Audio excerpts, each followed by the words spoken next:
Hi guys, how are you? Today we are going to discuss about a polysaccharide.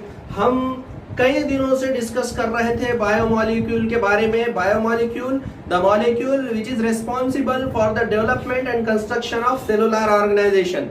हमारे cell के बनने के लिए बायोमोलिक्यूल बहुत इंपॉर्टेंट रोल प्ले करते हैं, जिसमें हमने कार्बोहाइड्रेट देखा, हमने फैट्स देखा, हमने प्रोटीन देखा, और यहाँ पर कार्बोहाइड्रेट की कैटेगरी में ही हम पॉलीसेकेराइड समझने की कोशिश करेंगे. यहाँ पर हमने प्रोटीन को भी डिटेल में डिस्कस किया था और प्रोटीन का स्ट्रक्चर भी देखा था जो कि हेटेरोपॉलीसेकेराइड है.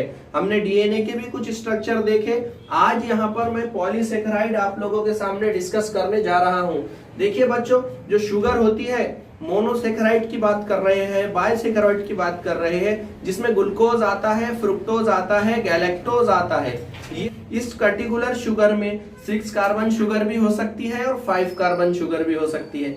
5 कार्बन शुगर में जो डीऑक्सीराइबोज शुगर है और राइबोज शुगर है, जो हमारे आरएनए और डीएनए बनाने के लिए ही रिस्पॉन्सिबल होते हैं. डायग्राम में मैं साथ में मेंशन कर रहा हूं, स्क्रीन पे आप लोग देख सकते हैं कि डीऑक्सीराइबोज शुगर जो कि 5 कार्बन शुगर है, जो डीएनए के कंस्ट्रक्शन के लिए रिस्पॉन्सिबल है. राइबोलोज बाइफॉस्फेट ये आरएनए के कंस्ट्रक्शन के लिए रिस्पॉन्सिबल है, जो कि 5 कार्बन शुगर है. ये तो हो गया सिंगल मॉलिक्यूल शुगर का. अगर हम बात करें मल्टीपल मॉलिक्यूल्स की, मतलब मॉलिक्यूल्स जो चेन के फॉर्म में एक दूसरे से अटैच है, तो वो किस तरीके का स्ट्रक्चर बनाएंगे, ये मुझे आज बताना है. मैंने कई लेक्चर्स में डिस्कस किया हूँ एसिड सॉल्युबल पूल के बारे में और साथ ही साथ एसिड इनसॉल्युबल पूल के बारे में. इनसॉल्युबल पूल में मैक्रोमॉलिक्यूल आते हैं और ये मैक्रोमॉलिक्यूल ही को हम पॉलीसेकेराइड के कैटेगरी में डाल सकते हैं. मतलब ये जो पॉलीसेकेराइड होते हैं ये लॉन्ग चेन कंपाउंड होते हैं, तो मॉलिक्यूलर वेट भी ज्यादा होगा और उसका साइज भी ज्यादा होगा, जो आसानी से फिल्टर नहीं हो पाएगा, जिसकी वजह से ये हमारे जो कंपाउंड है वो एसिड इनसॉल्युबल पूल में ही काउंट किए जाएंगे. लेकिन अगर एसिड सॉल्युबल पूल की बात की जाए तो ये स्मॉल मॉलिक्यूल है, इसलिए इसको हमने माइक्रोमॉलिक्यूल कहा. माइक्रोमॉलिक्यूल कहा मतलब ये मोनोमर है. मोनोमर मतलब क्या? Single unit. ये पर्टिकुलर सिंगल यूनिट मिलके ही तो पॉलीमर बनाते हैं. तो यहाँ पर ये जो छोटे छोटे कंपाउंड है ये आसानी से फिल्टर होंगे और ये फिल्ट्रेट के फॉर्म में हमें फिल्टर किट में दिखाई देंगे, जबकि एसिड इनसॉल्युबल पूल हमें रिमेन दिखेंगे, हमें रिटेंटेंट के फॉर्म में और रेसिड्यू के फॉर्म में वहीं पर हमको नजर आएंगे, फिल्टर नहीं हो पाएंगे. ये जो मैक्रोमॉलिक्यूल है, ये मैक्रोमॉलिक्यूल को मैं पॉलीसेकेराइड भी कह सकता हूं और पॉलीमर भी कह सकता हूं. पॉलीसेकेराइड मैं यहाँ पर ग्लूकोज के और शुगर के मॉडिफिकेशन के फॉर्म में आपको कहूंगा कि इसे हम पॉलीसेकेराइड कह सकते हैं, और ये पॉलीसेकेराइड मोनोसेकेराइड ही का एक फॉर्म है जो कि मल्टीपल चेन के फॉर्म में है. पॉलीसेकेराइड में यहाँ पर मैंने कुछ पॉलीसेकेराइड के एग्जाम्पल लिखा और एक एग्जाम्पल लिखता हूं यहाँ पर स्टार्च. स्टार्च का स्ट्रक्चर भी आप स्क्रीन पे देख सकते हैं किस तरीके का स्ट्रक्चर है स्टार्च का. स्टार्च ये स्टोर्ड फॉर्म है मोनोसेकेराइड का. मतलब हमारे जो प्लांट होते हैं ग्रीन प्लांट, ये फोटोसिंथेसिस करते हैं. फोटोसिंथेसिस में ये लोग लाइट एनर्जी से ग्लूकोज मॉलिक्यूल बनाते हैं. ये ग्लूकोज मॉलिक्यूल हमारे प्लांट के पार्ट्स में स्टोर होता है और ये स्टोर होता है बच्चों स्टार्च के फॉर्म में.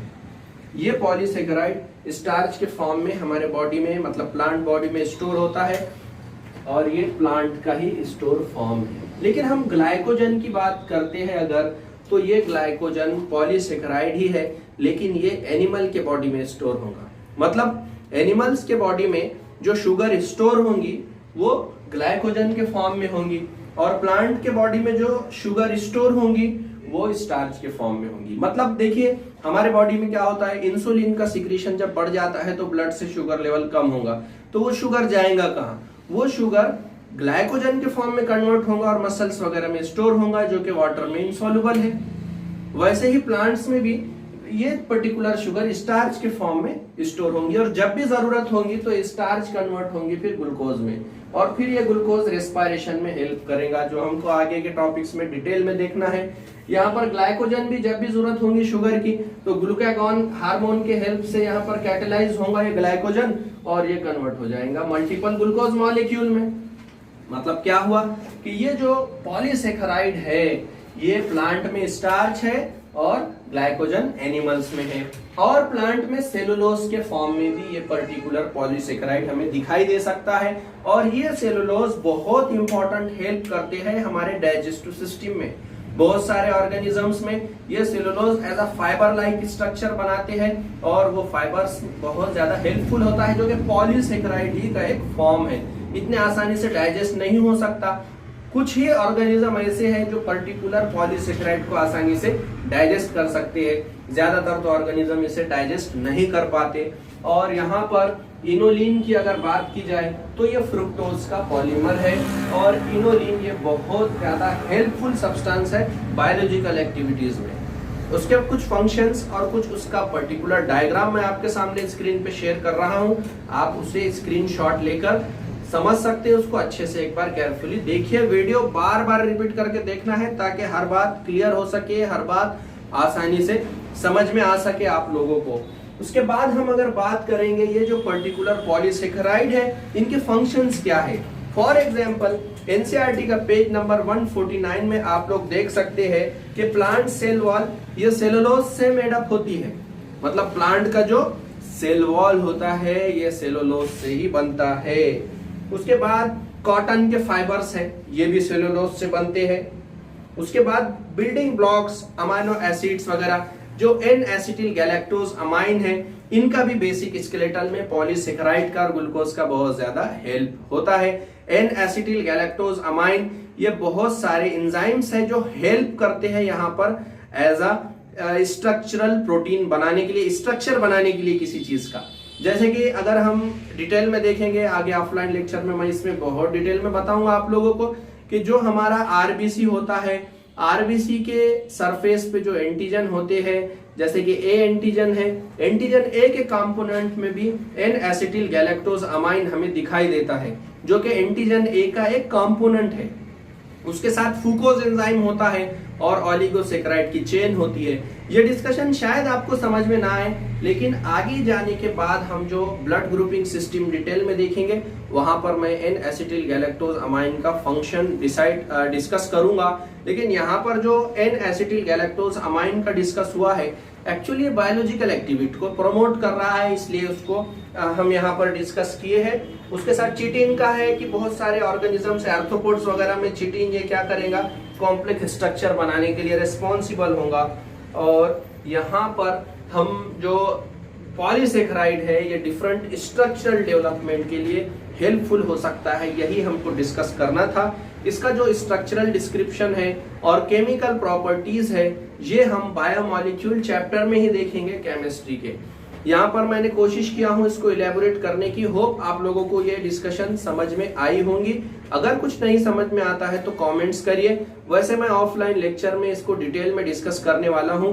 जितने भी टॉपिक हमने ऑनलाइन लिए हैं इसको ऑफलाइन में मैं फिर से डिटेल में डिस्कस करूंगा। और फाइनल बात ये है कि कुछ दिन में हमारे ऑफलाइन लेक्चर्स स्टार्ट होने वाले हैं, तो आप लोग तैयार रहिए भीड़ को आने के लिए। जो बाहर रहते हैं और जो ऑलरेडी भीड़ में रहते हैं उनके लिए ये गुड न्यूज है कि आप लोग का ऑफलाइन लेक्चर्स स्टार्ट होने वाले हैं। एक स्पेसिफिक डेट हम डिसाइड करेंगे और उस डेट में आपके लेक्चर्स इंशाल्लाह स्टार्ट करेंगे।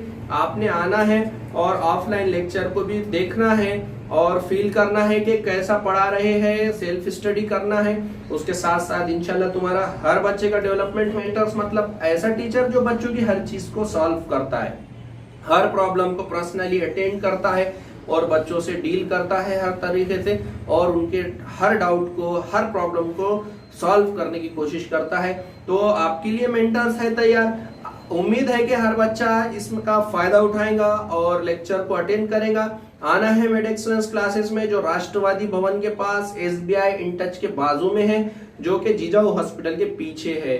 आपने आना है, लेक्चर अटेंड करना है, डेट डिसाइड करके आपको बता दी जाएंगी और फिर रेगुलर लेक्चर करना है और 11th का पोर्शन अच्छे तरीके से MCQ सॉल्यूशन के साथ, मैक्सिमम टेस्ट सीरीज के साथ अटेंड करना है। होप आप लोगों को लेक्चर समझा होगा। नेक्स्ट लेक्चर में मिलते हैं, तब तक के लिए इजाजत चाहता हूँ। Thank you.